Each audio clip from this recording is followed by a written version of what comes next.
استثنا کی کتاب یہ بائبل کی 5ویں اور توریت کی آخری کتاب ہے۔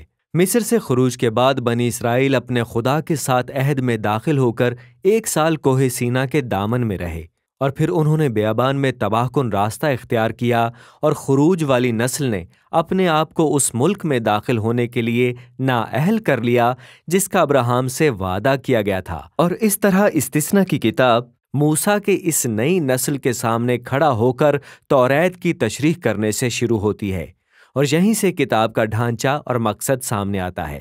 استثنا موسیٰ کی تقریروں کا ایک سلسلہ ہے جہاں وہ اسرائیل کی اگلی نسل کو اپنے خدا کے ساتھ وفادار رہنے کے لیے کہہ رہا ہے۔ کتاب کے مرکز میں قوانین کا مجموعہ ہے جو خدا اور اسرائیل کے درمیان عہد کی شرائط ہیں۔ کچھ قوانین نئے ہیں لیکن زیادہ تر دہرائے گئے ہیں جو پہلے کوہ سینا پر دیے گئے تھے، اور یہیں سے کتاب کا نام یونانی کے لفظ ڈیوٹرونومیون رکھا گیا ہے، جس کا مطلب ہے دوسرا قانون۔ اب ان قوانین کے ارد گرد موسیٰ کی تقاریر کے 2 بیرونی حصار ہیں، ان میں سے ہر ایک خود کو 2 حصوں میں تقسیم کرتا ہے۔ آئیے ہم اس میں غوطہ لگائیں اور دیکھیں کہ یہ ساری چیز کیسے کام کرتی ہے۔ موسیٰ پہلے اب تک کی کہانی کا خلاصہ کرتا ہے، اور وہ نمایاں کرتا ہے کہ پچھلی نسل بیابان میں خدا کے فضل اور دستگیری کے ساتھ کتنی باغی تھی۔ خدا نے ان کے ساتھ انصاف کیا، ہاں، لیکن اس نے اپنے عہد کے وعدوں کو ترک نہیں کیا۔ اس کے بعد پرجوش وعظوں کا ایک سلسلہ آتا ہے جہاں موسیٰ اس نئی نسل کو عہد کے ساتھ اپنے آباء و اجداد سے زیادہ وفادار ہونے کے لیے بلاتا ہے۔ وہ انہیں 10 احکام یاد دلاتا ہے، اور پھر اس حصے کا مرکز ایک مشہور سطر ہے جس کو شیما کہا جاتا ہے۔ موسیٰ کہتا ہے، سن اے اسرائیل، خداوند ہمارا خدا ایک ہی خداوند ہے۔ تو اپنے سارے دل اور اپنی ساری جان اور اپنی ساری طاقت سے خداوند اپنے خدا سے محبت رکھ۔ یہ یہودیت میں روزمرہ کی ایک بہت اہم دعا بن گئی تھی، اور یہ کتاب کے سارے موضوعات کو یکجا کرتی ہے۔ لفظ سن یا عبرانی میں شیما کا مطلب صرف سننا سے زیادہ ہے۔ اس کے معنی ہے جو کچھ آپ سنتے ہیں اس کا جواب دینا، یا دوسرے الفاظ میں اس کی فرما برداری کرنا شامل ہے۔ لفظ محبت عبرانی میں بھی اس کا مطلب صرف جذبات یا احساس سے زیادہ ہے۔ اس کا تعلق خدا کے لیے پورے دل سے عقیدت کے ساتھ ہے، جس میں آپ کی مرضی اور آپ کے جذبات، آپ کی عقل اور آپ کا دل شامل ہے۔ اب خدا کی فرما برداری اور عقیدت نے اسرائیل کے لیے ایک بہت بڑا مقصد حل کر دیا۔ قوانین کی پابندی اسرائیل کو اقوام میں منفرد بنائے گی، جیسے خدا نے کوہ سینا پر کہا تھا۔ وہ کاہنوں کی بادشاہی بنیں گے، اور اب موسیٰ بیان کرتا ہے کہ کیسے۔ قوانین پر عمل کرنے سے اسرائیل کو ساری دنیا کے سامنے خدا کی حکمت اور انصاف ظاہر کرنے کا موقع ملتا ہے۔ شیما میں دوسرا کلیدی خیال یہ ہے کہ اسرائیل کو ایک ہی خداوند کا حکم ماننے اور اسی کے لیے وقف ہونے کے لیے بلایا جاتا ہے، یا لغوی طور پر عبرانی میں یہ کہتی ہے ایک ہی خداوند ہے۔ اب سیاق و سباق میں نکتہ ہے کہ خداوند ایک ہی خدا ہے جس کی اسرائیل کو عبادت اور فرما برداری کرنی ہے۔ اسرائیلی ملک کنعان میں جانے والے ہیں، جہاں لوگ بتوں کی پوجا کرتے ہیں جو تخلیق کے تمام مختلف پہلوؤں کی نمائندگی کرتے ہیں، جیسے کہ سورج، موسم، جنسی ملاپ، جنگ۔ اور موسیٰ کی نظر میں ان دیوتاؤں کی پوجا انسان کو پست کرتی ہے اور قوموں کو تباہ کر دیتی ہے، لیکن اسرائیل کی طرف سے اس خدا کی پرستش جو خالق اور نجات دینے والا ہے، زندگی اور برکت کا باعث بنے گی۔ اور اس طرح ہم کتاب کے مرکز میں قوانین کے ایک بڑے ذخیرے کی طرف آتے ہیں، اور ان کو تقریباً موضوع کے لحاظ سے ترتیب دیا گیا ہے۔ ابتدائی حصہ اسرائیل کے اپنے خدا کی عبادت کے تعلق سے ہے۔ انہیں ایک ہی مرکزی ہیکل کی ضرورت تھی جہاں ایک خدا کی عبادت کی جائے، اور غریبوں کی دیکھ بھال میں خدا کی عبادت کی جائے۔ لہٰذا مثال کے طور پر تمام اسرائیلیوں کو اپنی سالانہ کمائی کا 10واں حصہ الگ کرنا ہوتا تھا تاکہ ہیکل کو دیا جائے، لیکن ہر تیسرے سال ایک اور 10واں حصہ بھی الگ کرنا ہوتا تھا جو غریبوں کو دیا جائے۔ یہ اس طرح کے قوانین ہی تھے جنہوں نے اسرائیلیوں کو ان کے قدیم پڑوسیوں کے مقابلے میں منفرد بنایا، اور اس سب کا تعلق ان کی طرف سے خدا کی پرستش کے ساتھ جڑا ہوا تھا۔ اگلا حصہ اسرائیل کے رہنماؤں کے کردار کی خصوصیات کو بیان کرتا ہے۔ بزرگ، کاہن اور بادشاہ سب عہد کے قوانین کے ماتحت آتے تھے، جن کے حوالے سے خدا نے فرمایا کہ وہ انبیاء کو بھیج کر قائدین کو جواب دہ رکھنے کے لیے نافذ کرے گا۔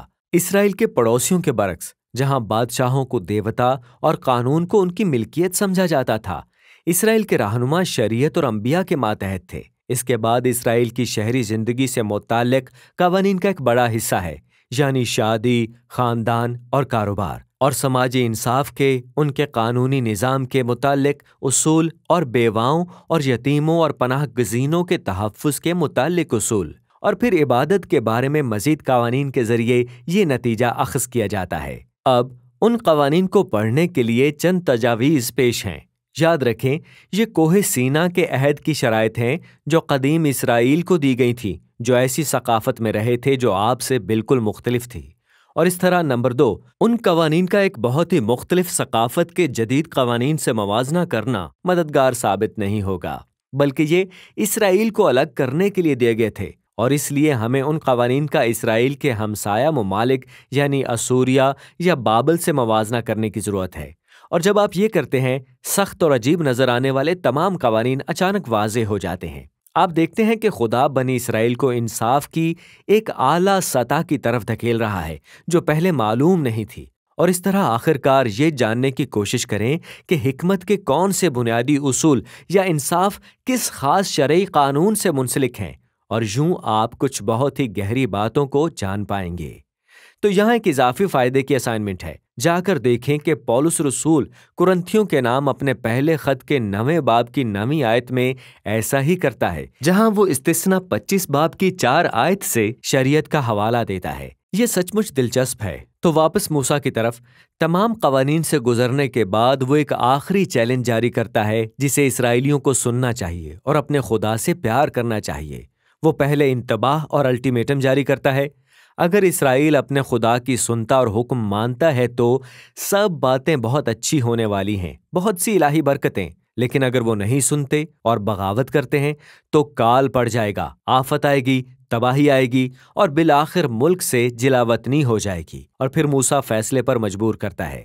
وہ کہتا ہے، آج کے دن میں نے زندگی اور موت کو، اور برکت اور لعنت کو، نیکی اور بدی کو تیرے آگے رکھا ہے، پس تو زندگی کو اختیار کر کہ تو بھی جیتا رہے اور تیری اولاد بھی، تاکہ تو اپنے خدا سے محبت رکھے اور اس کی بات سنے۔ لیکن پھر موسیٰ کہتا ہے، میں جانتا ہوں کہ میرے مرنے کے بعد تم بغاوت کرو گے اور خدا سے پھر جاؤ گے اور بالآخر جلا وطن ہو جاؤ گے، جو کہ ایک قسم کا المیہ ہے۔ لیکن ایک بار پھر وہ کئی دہائیوں تک ان کے ساتھ رہا ہے، اور واضح ہو جاتا ہے کہ اس کی امیدیں بہت زیادہ نہیں ہیں۔ لیکن سب کچھ حتمی طور پر تباہ نہیں ہو جاتا۔ موسیٰ کہتا ہے، ایک دن جب اسرائیلی جلاوطنی میں بیٹھے ہوں گے، موسیٰ کہتا ہے کہ کسی بھی وقت وہ جو کہ اس کے الفاظ میں تمہارے دل کا ختنہ کرے گا، تاکہ تم اپنے سارے دل اور اپنی ساری جان سے اس سے محبت رکھو اور جیتے رہو۔ اب یہ ایک واضح استعارہ ہے جو کہہ رہا ہے کہ اسرائیلیوں کے دل میں بنیادی طور پر کچھ غلط ہے۔